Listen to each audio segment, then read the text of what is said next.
The moment my father slid that printed schedule across the dinner table, I knew this wasn't a conversation anymore. It was a decision that had already been made without me. My name was typed neatly into every time slot, color-coded around my hospital shifts like I was just another resource to be allocated. "You have to answer today," he said, his voice calm but final, like there was no version of this where I said no. My mother didn't even look at me. She just tapped the paper and added, "If you won't help your sister, then we'll adjust your rent to market rate. It's only fair." Kensington sat across from me, one hand resting on her stomach, scrolling through her phone like none of this had anything to do with her. I remember staring at that schedule, noticing how they had already mapped out my life down to the hour and realizing that this wasn't about helping. It was about control. Instead of arguing, instead of raising my voice, I folded my hands in my lap and said, "I understand." What they didn't understand was that I wasn't agreeing. I was deciding how to leave without them seeing it coming. My name is Samantha Collins.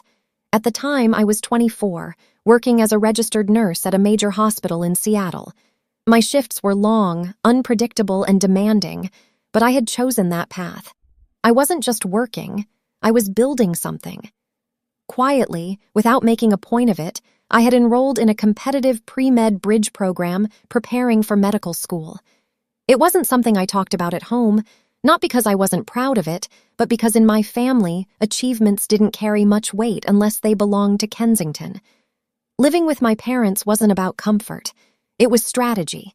Rent in the city was high, and I needed time to save, to position myself for the next step. I paid my share every month without being asked. I covered my own groceries, contributed to utilities, and handled most of the maintenance around the house. If something broke, I fixed it. If something needed to be done, I did it. It wasn't glamorous, but it was manageable. At least it had been before Kensington came back. Kensington Collins was 31, and for most of my life, she had been the center of everything. The one my parents talked about with pride, the one whose choices were always justified, no matter how inconsistent they were. For years, she had been in Las Vegas, working in casinos, telling everyone she was doing well. My parents believed her completely. They repeated her stories like they were facts, building an image of success that no one questioned. I never challenged it out loud, but something about it had always felt off. That feeling became impossible to ignore the night she showed up at our door, suitcase in hand, announcing she was pregnant. Everything shifted after that. My parents didn't ask questions. They didn't ask about the father or how stable her situation was or why she suddenly needed to come home. They moved straight into solution mode. Within days, the basement was cleared out and turned into a living space for her. New furniture appeared. A crib was ordered before the week was over. They didn't discuss where the money was coming from, but I overheard my mother mention dipping into savings they had once said were untouchable. At first, I told myself it wouldn't affect me. She would have her space, I would have mine. We would coexist. That belief lasted maybe 2 weeks. It started small. Comments from my mother when I came home from work. "You should spend more time with your sister. She's going through a lot." My father began slipping Kensington into every conversation, reminding me how fortunate I was to have stability. Kensington herself barely acknowledged me unless she needed something, and even then, it was framed like an expectation, not a request. Then one night, I saw something that made everything click into place. I came into the kitchen late, still in my scrubs, and noticed a piece of paper sitting on the counter. At first, I thought it was just another note, but when I got closer, I saw it clearly. A printed schedule. My name was already filled in. Every available hour I had outside the hospital was marked as childcare. My shifts had been cross-referenced, adjusted, rewritten. I hadn't been asked. I had been assigned. That was the moment I realized this wasn't temporary.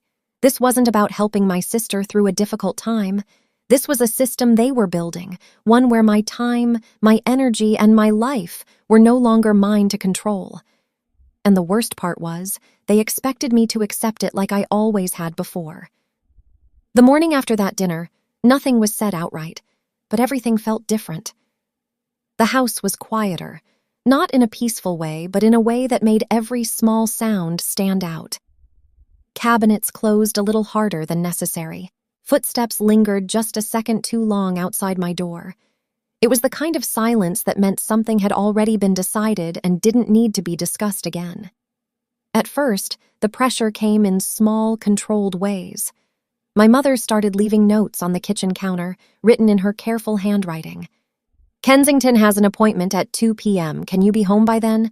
Or, "Try to keep your evenings free this week. She'll need extra rest."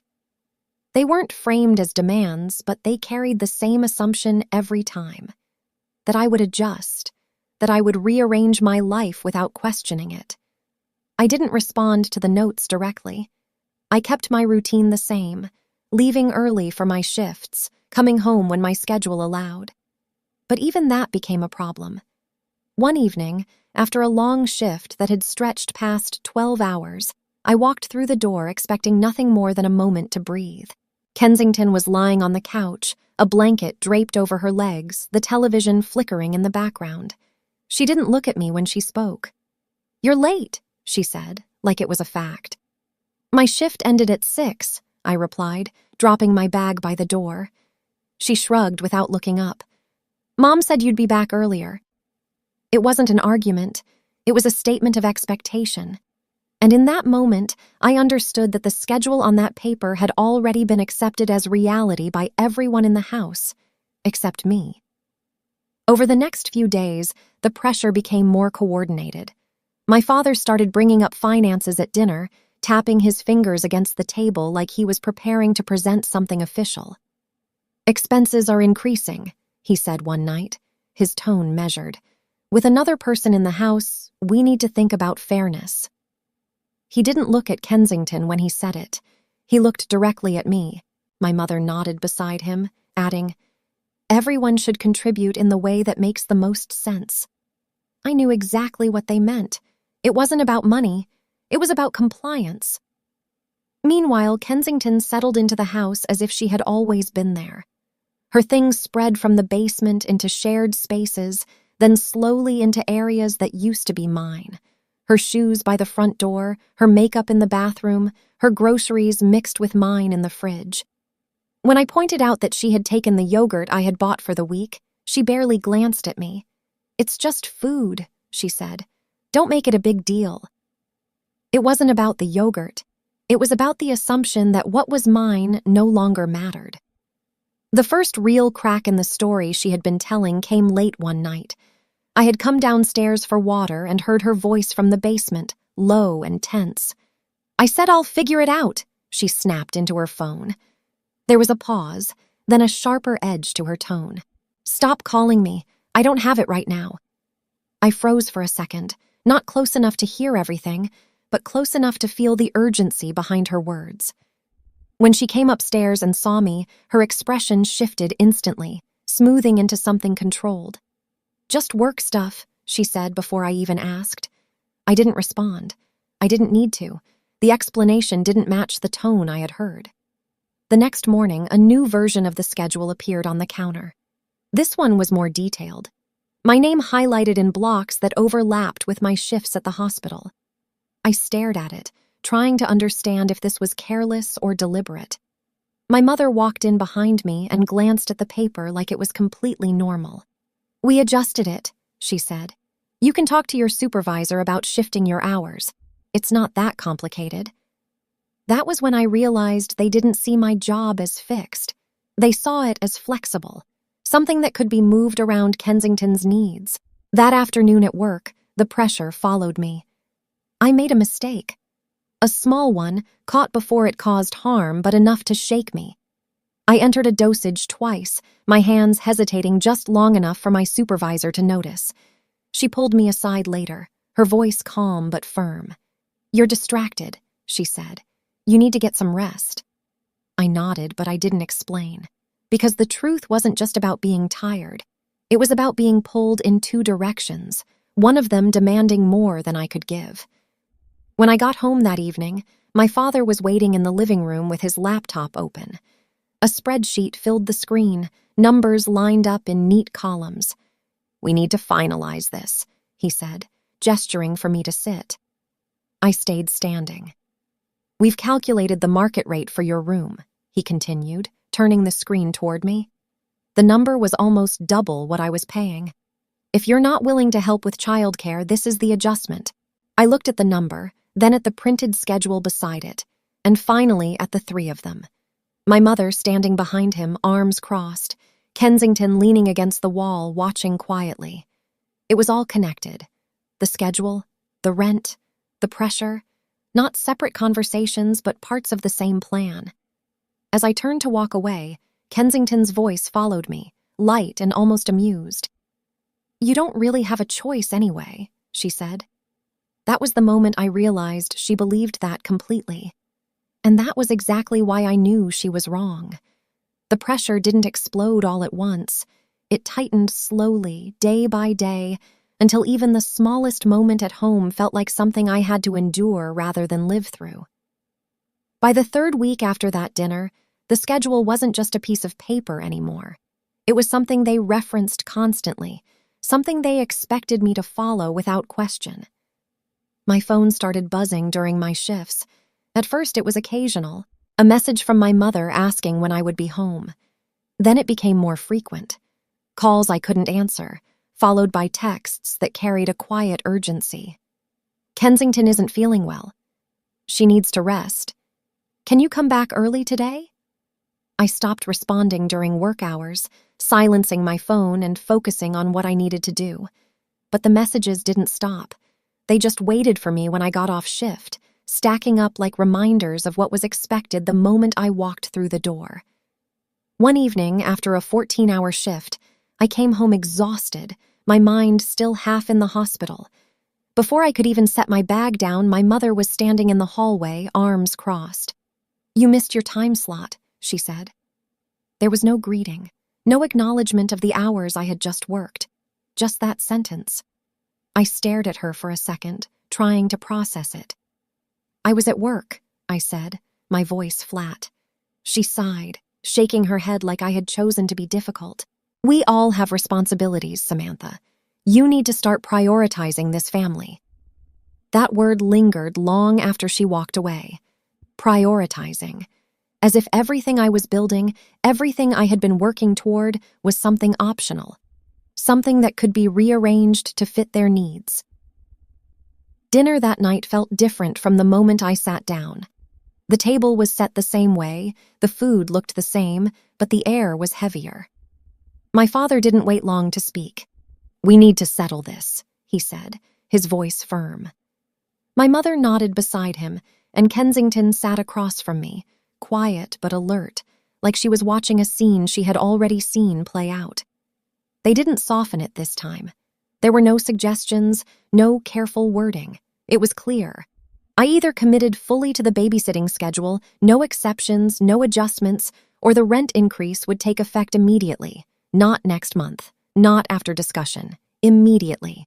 I felt the weight of it settle over me, but instead of reacting, I asked questions. Calm ones. "How do you expect me to manage that with my shifts? Are you asking me to reduce my hours? What happens to my program if I do that?" My father answered like the solutions were obvious. "You can talk to your supervisor. People adjust their schedules all the time."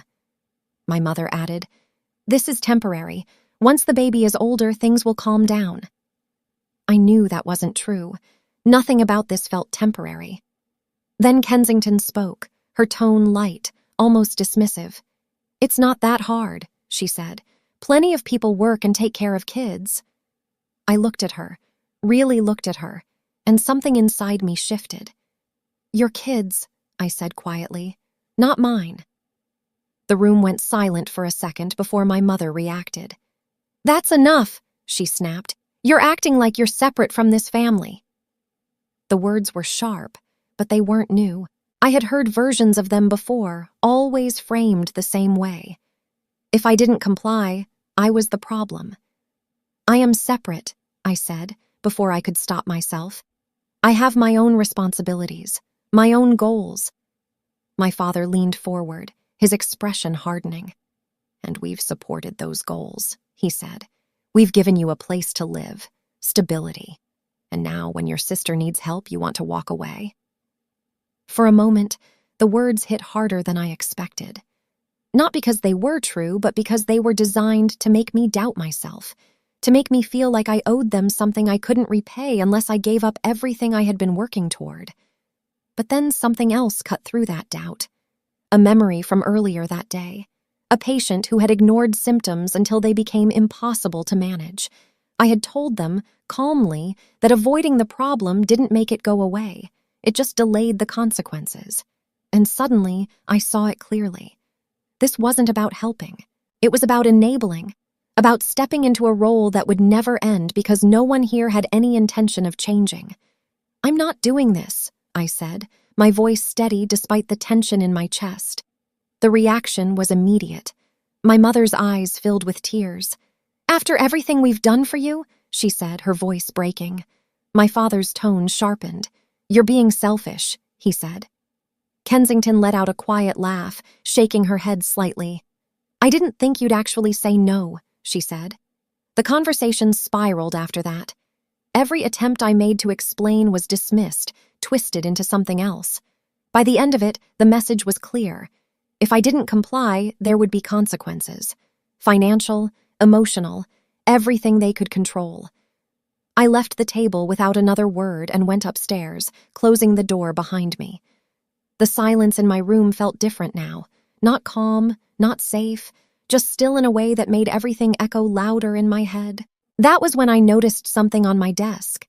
A printed email, my name at the top, the subject line, "Temporary Leave Recommendation." I picked it up slowly, reading through the partially filled draft. It wasn't something I had written.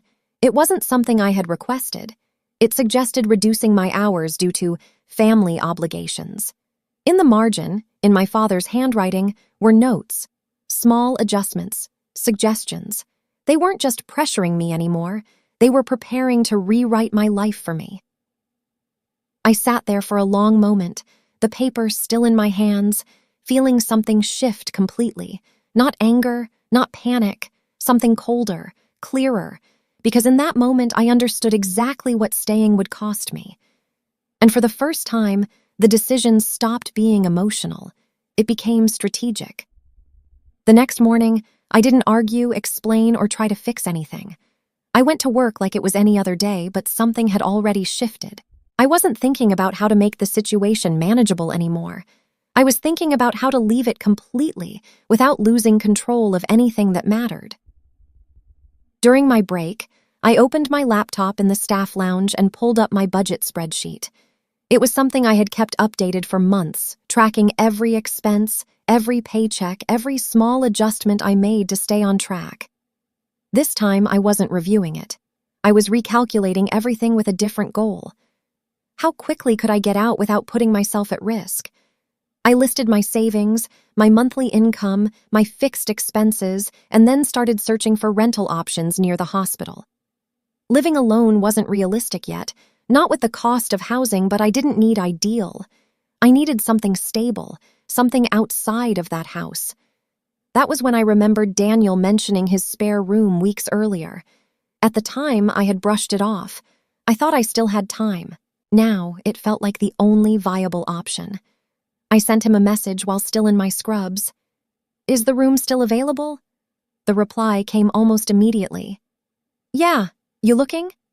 I paused for a second, then typed back, "Yes, can we talk after my shift?" That one word felt like a decision I couldn't undo. We met in the parking lot that evening. It wasn't a long conversation. The room was small, the apartment simple, but it was close to the hospital and quiet.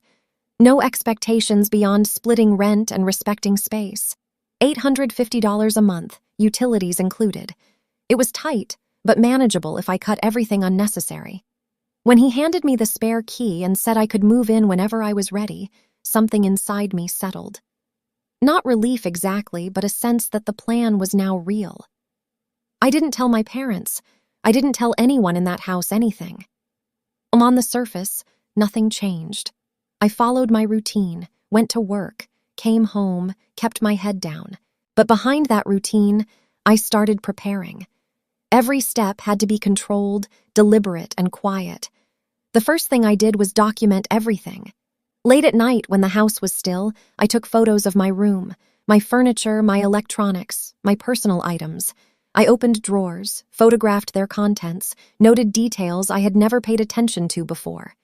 Serial numbers, receipts, anything that could prove ownership if it ever became necessary. I wasn't assuming they would take anything. I was making sure they couldn't deny anything. Then I started packing. Slowly. 1 or 2 items at a time. Clothes I didn't wear often, books, personal things that wouldn't be noticed immediately. I placed them into boxes and carried them out to my car late at night, covering everything with a blanket. Each trip was small enough to go unnoticed, but over a few days the room started to empty in ways only I could see. In the middle of all this, something unexpected came through at work. An email from the hospital administration. The subject line made me pause before opening it. Advanced Clinical Training Program. Acceptance Confirmation. I read the first line twice to make sure I wasn't misunderstanding. I had been accepted. The program I had applied for months ago, the one that would move me closer to becoming a doctor, was now real. I should have felt excited, proud. But what I felt instead was clarity. If I told my parents, it would become another reason for them to demand more from me, more sacrifice, more adjustment. So I didn't tell them. I saved the email, closed my laptop, and went back to work like nothing had happened. Some things were better kept private. That same night, as I was reviewing my accounts, I noticed a notification from my bank. A login attempt from an unrecognized device. The location matched our home network. I stared at the screen for a second, then checked the details. Nothing had been accessed, but the attempt was enough. It confirmed what I had started to suspect. Someone in that house had tried to access my account. I didn't confront anyone. I didn't mention it. I just acted. I changed all my passwords, enabled additional security, and moved a portion of my savings into a separate account. If I was leaving with everything I had built intact. The final step was making it official. I researched tenant laws, informal agreements, anything that would protect me from claims later. Even without a formal lease, I knew documentation mattered. I drafted a short notice letter, clear and professional, stating my intent to move out within 30 days. No emotion, no explanation, just facts. I printed it at the hospital the next day and sealed it in a plain envelope. That night, I barely slept. Every sound in the house felt louder than usual, every movement more noticeable, but by morning the plan felt solid, not rushed, not reactive, controlled. Before leaving for work, I walked past my parents' room and slid the envelope under the door. I didn't wait for a response. As I stepped outside and closed the door behind me, I realized something for the first time since all of this started. I wasn't reacting to their decisions anymore. I was executing my own. I chose the morning carefully, early enough that the house would still be quiet, but not so early that I'd have to rush. I was already awake before my alarm went off, staring at the ceiling, replaying every step of the plan in my head. Not because I was unsure, but because I needed everything to go exactly the way I had planned it. I moved through my room quickly, checking every corner one last time. The closet was nearly empty, the drawers cleared out except for a few things I had intentionally left behind so it wouldn't look obvious too soon. The last box sat on the floor by the door, already taped and labeled. I picked it up, feeling the weight of it, not just physically but as something final. This wasn't a rehearsal. This was the exit. The hallway was silent as I stepped out, the kind of silence that only exists before a house fully wakes up. No television, no voices, just the faint hum of the refrigerator downstairs. I carried the box carefully, placing it in the trunk of my car alongside everything I had moved out piece by piece over the past few days. When I closed the trunk, the sound felt louder than it should have, sharp against the stillness. For a moment, I stood there with my hand resting on the car door, letting it settle in. This was the point where I could still turn around. Go back inside. Pretend none of this had happened. But that wasn't an option anymore. I got into the car, but before I could start the engine, the front door opened behind me. "What are you doing?" My father's voice cut through the quiet, sharp, and immediate. I didn't flinch. I had expected this possibility. I stepped out of the car and faced him, keeping my movements controlled. "I told you," I said calmly. "I'm moving out." His expression shifted from confusion to something harder as he looked at the boxes in the trunk. "You can't just leave like this," he said, stepping closer. "We're a family. You don't just walk away when things get difficult." "I gave notice," I replied, my voice steady. "Everything is documented." My mother appeared behind him, already emotional, her voice trembling as she spoke. "You're really doing this?" she asked. "What about your sister? What about the baby?" The same questions, the same framing, as if my decision had nothing to do with the situation they had created. "Kensington and the baby aren't my responsibility," I said. The words felt firm, clearer than anything I had said before. "I've done everything I can here. I'm not doing this anymore." My father's jaw tightened. "After everything we've done for you," he said, "you think you can just leave and abandon your own family?" The accusation landed exactly where it was meant to, but this time it didn't take hold. "I'm not abandoning anyone," I said. "I'm choosing my own life." A soft laugh came from the doorway behind them. Kensington stepped forward, arms crossed, her expression almost amused. "If she wants to be selfish, let her go," she said lightly. "We'll manage without you." She said it like it was a certainty, like this was just another moment I would eventually back down from. I looked at her for a second, searching for something that wasn't there. Doubt, regret, anything that suggested she understood what was happening. But there was nothing. Just the same quiet confidence that I would come back. I didn't argue. I didn't respond. I turned away and focused on what I needed to finish. A car pulled into the driveway behind mine, and Daniel stepped out, already moving toward the trunk. He didn't ask questions. He just nodded and started helping me load the last of the boxes. The presence of someone outside the family shifted everything immediately. The voices lowered. The tension didn't disappear, but it changed, contained in a way it hadn't been before. "Think about what you're doing," my mother said, her voice softer now but still pressing. "You're going to regret this." "You're making a mistake," my father added. I didn't answer either of them. Within minutes, everything was loaded. I closed the trunk and stood there for a second, looking at the house. It didn't feel like mine anymore, not in any way that mattered. I got into the car and started the engine. As I pulled out of the driveway, I didn't look back. The drive to Daniel's apartment felt unreal, like I was moving through something familiar but disconnected. When we pulled into the parking lot, the tension that had been sitting in my chest for weeks didn't disappear all at once, but it loosened enough for me to breathe. The apartment was small, clean, quiet. No schedules pinned to the wall, no expectations waiting for me at the door, just space. We unloaded everything quickly, and within an hour my belongings were inside a room that was now mine. When Daniel handed me the key, it felt like something more than access. It felt like control. I sat on the edge of the bed for a moment, letting the silence settle. It lasted 2 hours. Then my phone started buzzing. At first, it was just my parents. Calls, texts, voicemails stacking one after another. Then it spread. Aunts, cousins, messages filled with judgment, concern, and opinions about a situation they didn't fully understand. "How could you leave your sister like that? She needs you. Family is everything." Then I saw Kensington's post, a photo of her, one hand on her stomach, captioned carefully. "Some people would rather run away than support their own family. At least my child will know what real love looks like." I stared at the screen for a moment, feeling the familiar frustration rise then fade. I locked my phone. One by one, I blocked the numbers, silenced the notifications, removed the noise. Because for the first time, I understood something clearly. They needed me to come back, and this time I wasn't going to. I thought I had taken everything that mattered, but 2 weeks after I moved out, I realized I hadn't. It happened in the middle of a quiet evening when I was organizing paperwork for my training program.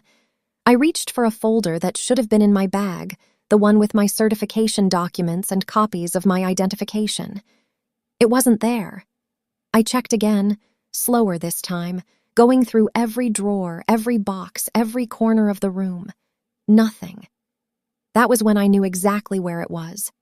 Back in that house. For a moment, I considered letting it go, replacing what I could, avoiding any contact that might pull me back into that environment. But I knew how this worked. If I didn't go back for it, it would become leverage. Another excuse for them to control the situation, to decide when and how I got access to something that was mine. So I decided to go back. But not alone. I told Daniel and Maria what I needed, keeping it simple but clear enough that they understood the situation. Neither of them hesitated. "We'll go together," Maria said. "Quick and clean." Daniel nodded. "And we keep everything documented." That word stuck with me. Documented. That was how I would keep this from turning into something else. When we pulled up to the house, it looked exactly the same. The same driveway, the same front door, the same quiet exterior. But it didn't feel the same. Not even close. I wasn't returning as someone who lived there. I was returning with a purpose. I unlocked the door and stepped inside, the familiar smell hitting me immediately. For a split second, it almost felt normal. Then I walked into my room. Everything was different. The bed had been moved, pushed against another wall. Boxes I didn't recognize were stacked in the corner. The dresser drawers were filled with clothes that weren't mine. Baby items covered the desk where my laptop used to sit. It wasn't just that my things had been moved. They had been absorbed into something else, mixed together like they no longer belonged to me. "What is this?" I said quietly. "Oh, hey."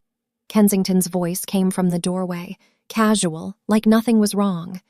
She leaned against the frame, holding a cup of coffee. "I needed the space," she said with a small shrug. "You left, so I figured it was fine." I turned to face her, keeping my expression neutral.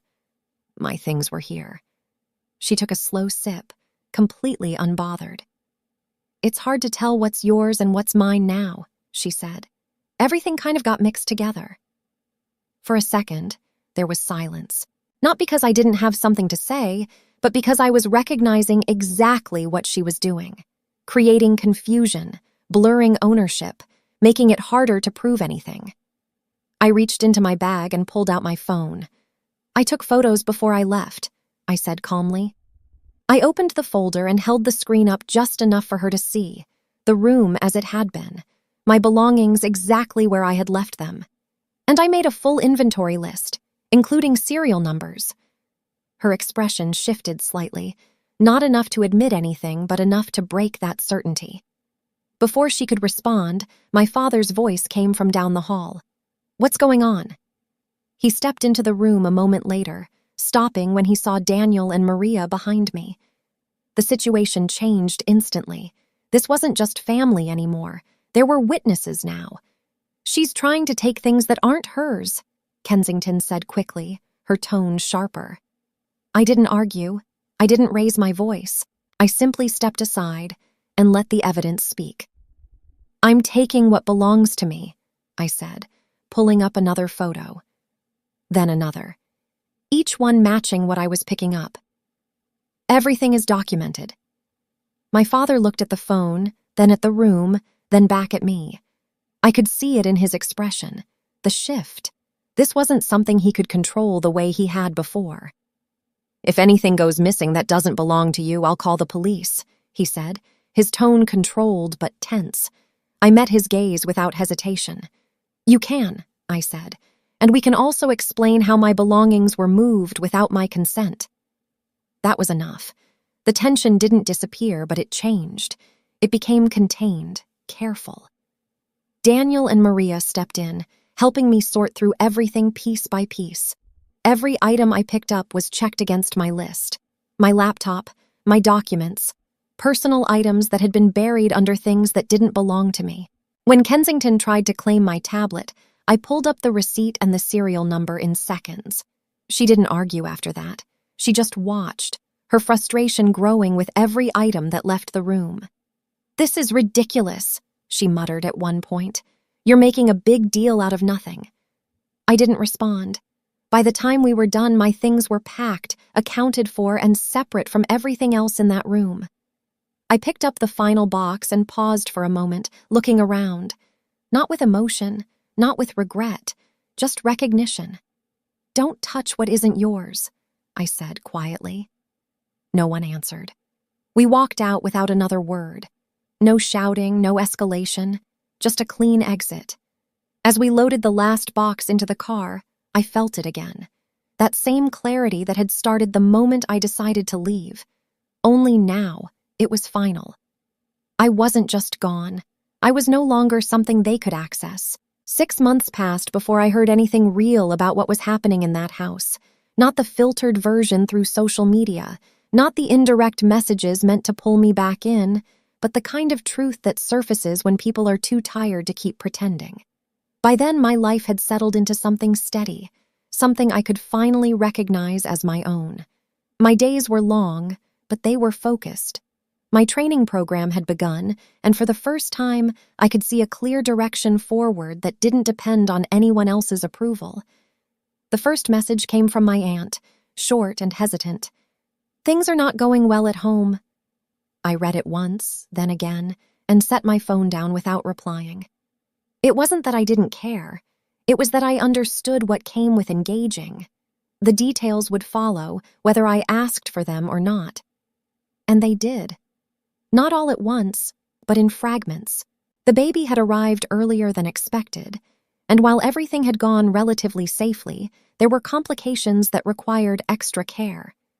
The kind of care that didn't end after a few days. The kind that turned nights into something unpredictable, something exhausting. The first thing to break was their routine. The baby cried constantly, waking every few hours, sometimes more often. My parents tried to divide the responsibility, taking shifts through the night, but neither of them was prepared for it. Not physically, not mentally. What had once been a stable household schedule quickly turned into something chaotic. Missed sleep became missed work. Missed work turned into warnings from their employers. The structure they had relied on for years started to collapse under the weight of something they had underestimated. Then came the financial strain. Medical expenses, supplies, unexpected costs that kept building without pause. The basement renovation they had rushed into wasn't even fully finished, and already they were pulling from savings to keep up. The retirement fund my mother had once mentioned casually was no longer protected. It was being used. Constantly. Kensington, from everything I heard, hadn't changed. At first, I didn't believe it. I thought maybe something would shift after the baby arrived. That responsibility would force her to step into a role she had avoided before. But the reality was different. She stayed up late on her phone, slept through parts of the night, and left most of the actual care to my parents.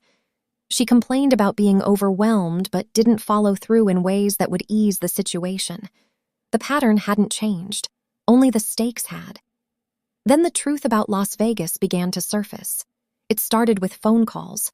Unknown numbers that my parents initially ignored, then letters, formal, persistent. At first, they dismissed them as mistakes, something that didn't apply to them.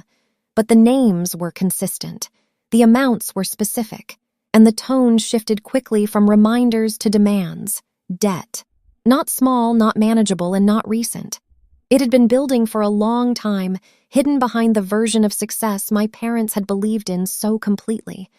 The reality didn't match the story they had defended, and now it was showing up at their door, impossible to ignore.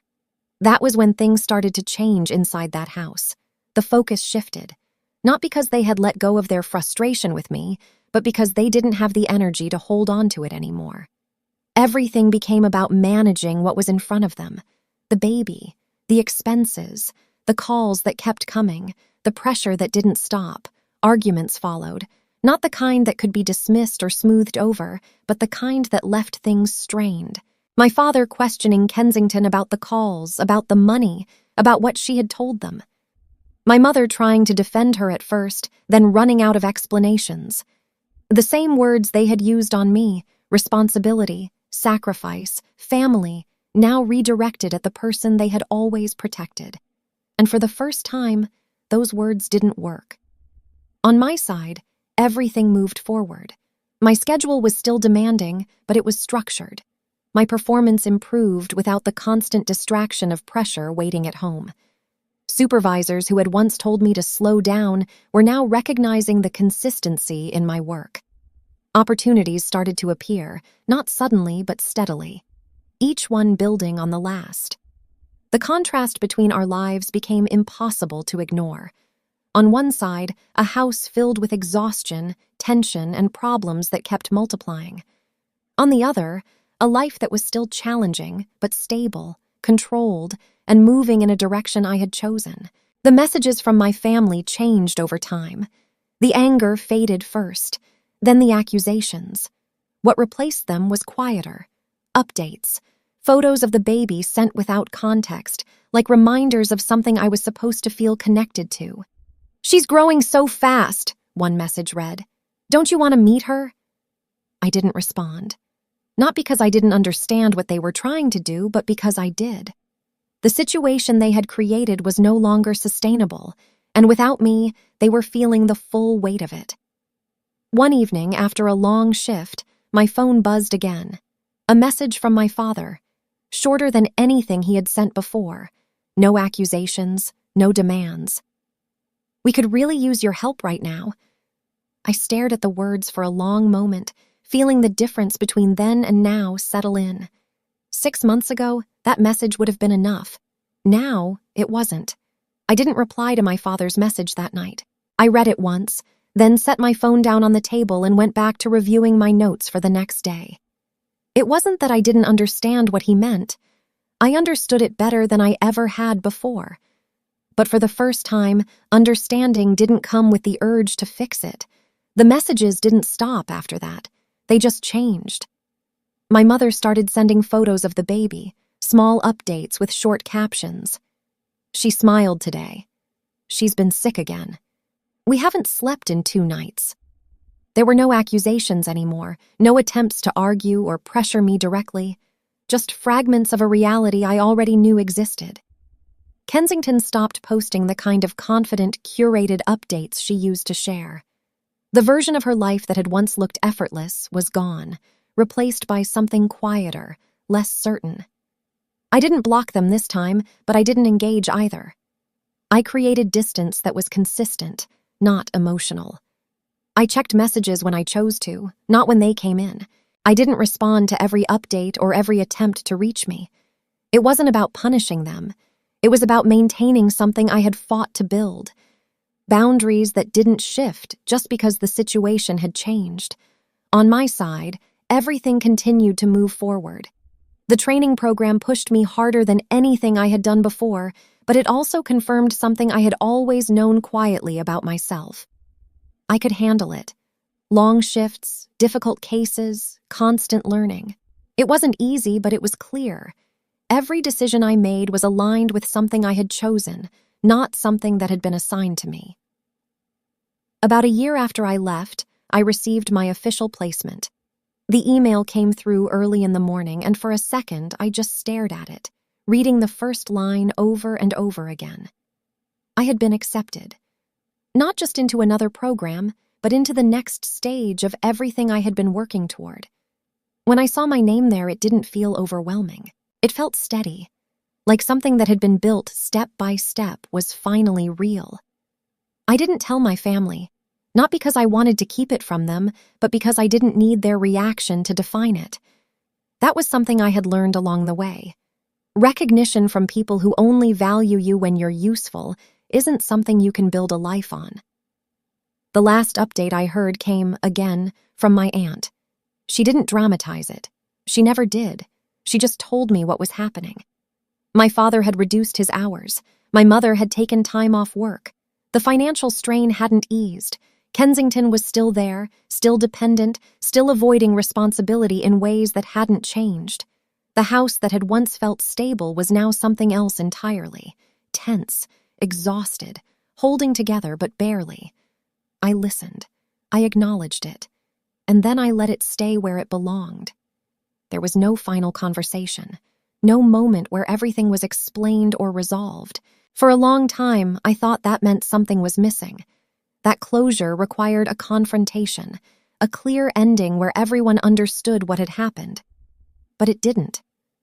Closure didn't come from them. It came from the moment I stopped waiting for them to change. The contrast between our lives became the ending. On one side, a system built on control and avoidance, collapsing under its own weight. On the other, a life built slowly, intentionally, without relying on anyone else to carry it forward. I didn't need to prove anything anymore, and I didn't need them to understand. Because the truth was simple. The role they had planned for me didn't disappear when I refused it. It just returned to where it had always belonged. And that, more than anything I could have said, became the consequence they were left to face. If you've ever been in a situation where your time, your energy, or your life felt like something other people could decide for you, I want you to think about this. Not what you owe them, but what you owe yourself when you finally see it clearly. Would you stay and keep trying to fix something that was never yours to fix, or would you walk away and let the truth take its course? If this story resonated with you, I'd really like to hear your thoughts. What would you have done in my place? Share it in the comments because conversations like this matter more than we think. And if you believe in setting boundaries, in choosing your own path even when it's difficult, stay with this channel and subscribe. There are more stories like this, and sometimes hearing them is the first step to recognizing your own. This story is fictional. Any resemblance to real people or events is purely coincidental.